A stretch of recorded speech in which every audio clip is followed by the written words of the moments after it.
Suppose मेरे पास एक heart है, ठीक है, रेड हार्ट। फ़िज़ा, मैं चाहती हूँ आप ज़रा इस हार्ट के बारे में कोई कुछ अनकाइंड, कुछ अनप्लेजेंट, कुछ बोलें, बुलिंग करें इसको। It's not for me. I don't like the color. It's so bad. Unshaped. It sounds so bad. Fiza, say sorry. क्यों? Why sorry? Look at my heart. Say sorry. If I say sorry तो ये ठीक हो जाएगा? हाँ, let's see. Sorry. I say sorry again. Sorry. अच्छा, एक और बार sorry, sorry, sorry. Now see heart. इसका आप ये देखेंगे पहले कैसे मेरा हार्ट था और अब देखेंगे मेरा हार्ट बिल्कुल अब क्रैक आना शुरू हो गए हैं, लाइंस पड़ना शुरू हो गई हैं। देखिए, आपने सॉरी तो बोल दिया, लेकिन आपने देखा कि कितना जो अफेक्ट था वो कितना लास्टिंग अफेक्ट था इसके ऊपर। ये रहेगा, आप सॉरी तो बोलते हैं लेकिन इट हर्ट्स, हमेशा हर्ट करता रहेगा ये चीज़। तो ये देखें, यही मैं बच्चों को समझाती हूँ कि जब आप ये क्रैम्पल एक्टिविटी हर कोई मदर भी अपने घर में कर सकती है, अपने बच्चों के साथ कर सकती हैं, समझाने के लिए। जब आप किसी को बुलिंग करते हैं, कोई अनकाइंड वर्ड यूज़ करते हैं, तो अगले का हार्ट जो बंदा है जिसको आपने बुलिंग और हर्ट किया है उसका हार्ट कैसा होता है। Very nice, very nice. देखिए, जब हम बड़ों को समझ आ रहा है इस तरह, तो डेफिनेटली फिर बच्चों को भी समझ आएगा।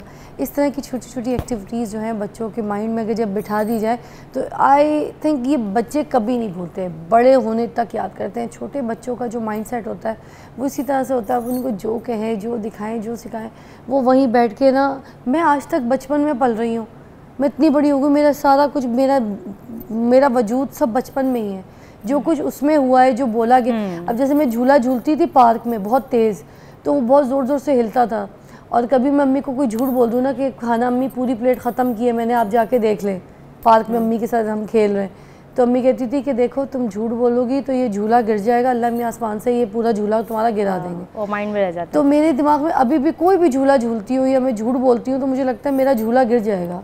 तो ये डर, ये चीज़ें बैठ जाती हैं दिमाग में। ऐसे ही है, बिल्कुल ऐसे तो ही मैं है। इस वजह से झूठ नहीं बोलती थी। अच्छी बात है। तो आज आपने जैसे दिल वाली कहानी दिखाई है, कितने मजे की थी। बिल्कुल इंटरेक्टिव तो बच्चे चेंज होते हैं जब आप उनको इस तरह की एक्टिविटीज करके, क्योंकि ये सिर्फ मैंने किया ना, ये बच्चे खुद अपने हाथों से करते हैं। अच्छा। जब बच्चे हैंड्स ऑन एक्टिविटी करते हैं, खुद समझते हैं, जब खुद इम्प्लीमेंट करते हैं ना, तो उनको पता चलता है कि अच्छा इसका इम्पैक्ट ये आता है, अफेक्ट होता है। तो इसी तरह एक और एक्टिविटी मैं पेरेंट्स को बताना चाहती हूँ कि जैसे गर्मी इतनी ज़्यादा पड़ रही है और बच्चों के पीछे पीछे बार बार फिरना, पानी पी लो, पानी पी लो, डिहाइड्रेशन इतनी ज़्यादा बच्चों में हो जाती है। तो इसकी एक्टिविटी, एक गेम इस तरह रखे हैं बच्चों में, देखते हैं आज कौन हाइड्रेट रहता है। अब आप बच्चों को बताएं कि जब आपका यूरिन येलो आता है, इसका मतलब है आपको डिहाइड्रेशन हुई है, आपको पानी ज़्यादा पीना है। तो बच्चे जो है वो आके, मेरा बेटा, मेरी बेटी आके बताते हैं कि मेरा आज जो यूरिन है वो बिल्कुल वाइट आया मामा। मैंने कहा इसका मतलब आप हाइड्रेटेड हो, आप बिल्कुल, उसकी आपके पानी की कोई कमी नहीं है। लेकिन आप वो बच्चे इंडिपेंडेंट करने के लिए बच्चों की खुद पानी पिएं और वो खुद अपने आप को चेक ऑन रखें कि हमें हाइड्रेटेड रहना है, हमें डिहाइड्रेट नहीं होने देना अपनी स्किन को, खुद को। तो बच्चों को रिस्पॉन्सिबिलिटी दें, ठीक है, इसको एक इंटरेक्टिव बनाकर, उनको एक गेम उनके साथ प्ले करके उनको इसी तरह आप सिखा सकते हैं, एजुकेट कर सकते हैं। मैं पेरेंट्स को ये कहना चाहती हूँ कि अगर आपने टाइम टेबल नहीं बनाया तो आप टाइम टेबल अब बच्चों का बना लें। अब ये नहीं कि आप खुद टाइम टेबल बनाने, वो बच्चे फॉलो नहीं करें। बच्चों को अपने साथ इंगेज करके टाइम टेबल बनाएं। अगर किसी पेरेंट्स ने अभी तक ये काम नहीं किया तो शुरू कर दें, क्योंकि स्कूल शुरू होने वाले हैं और उनका टाइम सेट करना 1-2 दिन पहले बहुत डिफ़िकल्ट होता है। तो टाइम टेबल बनाएं बच्चों के साथ और एक्टिविटीज़ प्लान करें उनके साथ कि उनकी चॉइस क्या है, उनको चॉइस, ऑनरशिप दें उनको कि आप क्या करना चाहते हैं। अच्छा, हम डे कैसे स्टार्ट करेंगे, हम फिर ये वाली एक्टिविटी कब करेंगे और पढ़ाई कब करेंगे, उनसे पूछना है आपने।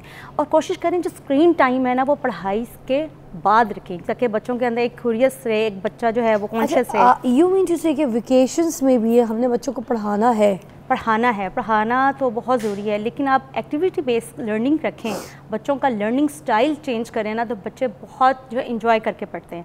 क्योंकि बच्चों को अगर आप देते हैं ना, बुक दे देते हैं, ये पढ़ें, ये आपने याद करना है, तो वो बच्चों के लिए पॉसिबल नहीं होता। अच्छा। अब क्योंकि स्टाइल चेंज हो गया, एजुकेशन का स्टाइल चेंज हो गया, क्यों ना अपना लर्निंग स्टाइल भी चेंज करें। क्योंकि बच्चे चाहते हैं कि हम एक एडवांस लेवल में उनको, हम जो फ़ोन यूज़ करते हैं, गैजेट यूज़ करते हैं, उनको इतनी चीज़ों के बारे में पता होता है और पेरेंट्स जो हैं वो उनको इतनी नॉलेज नहीं होती है। तो पेरेंट्स को अपने आप को अपडेट रखना है कि कैसे बच्चों को वो उनके टाइम को यूटिलाइज़ किया जाए, क्या हम जो है वो एक्टिविटीज़ प्लान करें कि बच्चे जो है वो इंजॉय होकर अपनी स्टडी को कंटिन्यू करें।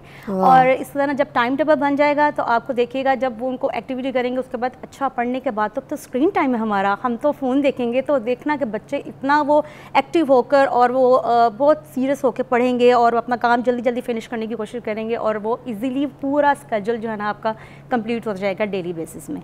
Very nice. अच्छा, अब जिससे हम अगर वेकेशंस प्लान कर रहे हैं बच्चों की छुट्टियों पे, तो बच्चों की जैसे एज अगर सपोज़ 5 से 6 से कोई 15 साल तक की एज है, तो इस एज के क्राइटेरिया क्या होने चाहिए, कैसी वेकेशंस प्लान होनी चाहिए, वो बता दीजिए ज़रा।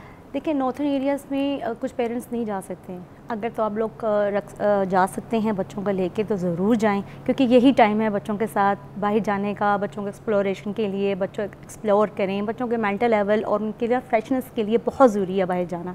अगर आप नहीं जा सकते नॉर्थन एरिया, इस ओके, आप अपने सराउंडिंग्स में देखें, इतने प्लेजर लेने के लिए आप कोई भी एक्टिविटी एरिया में जा सकते हैं। आपके घर के पास कोई भी ऐसा प्ले लैंड है या कुछ भी ऐसा एरिया बना हुआ है, पार्क्स हैं, आप वहाँ लेके जाएँ बच्चों को एक्सप्लोर कराएँ, नेचर एक्सप्लोर करवाएँ और साथ साथ उनके साथ एक्टिविटी भी रखें। जैसे अब हम जा रहे हैं पार्क में जा रहे हैं या फिर हम कोई वंडरलैंड जा रहे हैं, तो गैजेट बच्चा हर यूज़ कर सकता है, तो आप उसको कहें कि क्लिक द फ़ोटोज़, एक्टिविटी रखेंगे। अब हम जा रहे हैं तो आपने फ़ोटोज़ क्लिक करनी है अपनी, सबकी, सराउंडिंग्स की।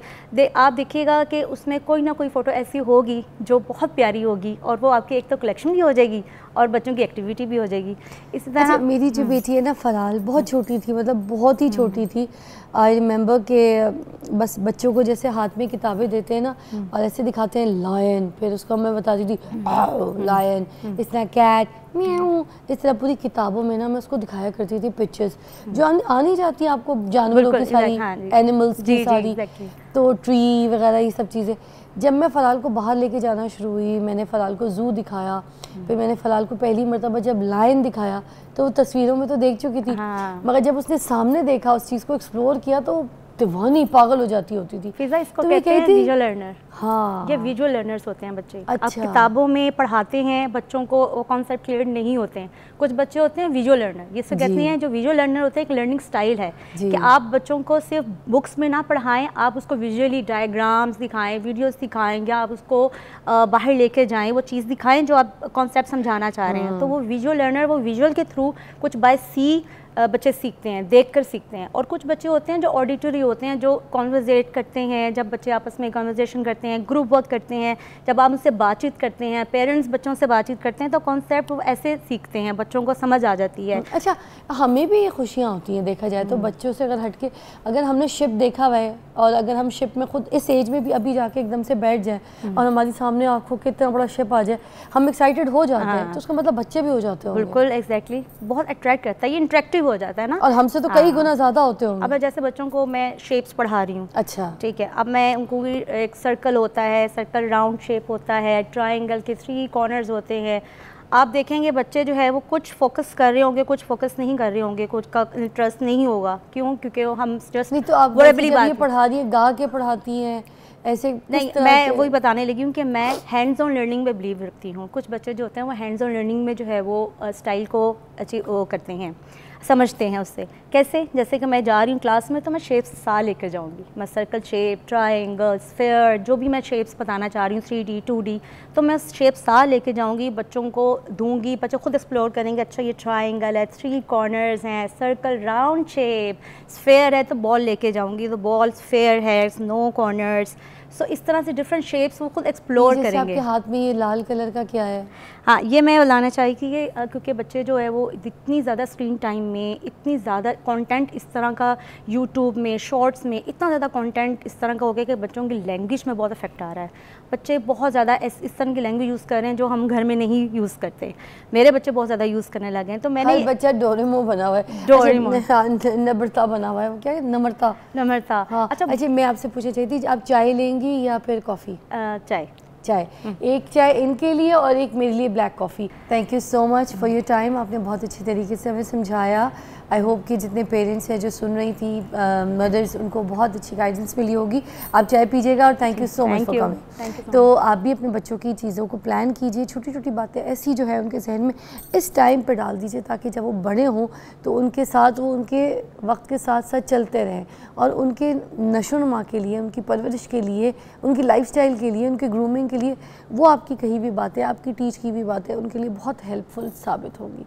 तो ट्राई दिस आउट और take a break. Will be right back. देखते रहिए मॉर्निंग विद फिज़ा।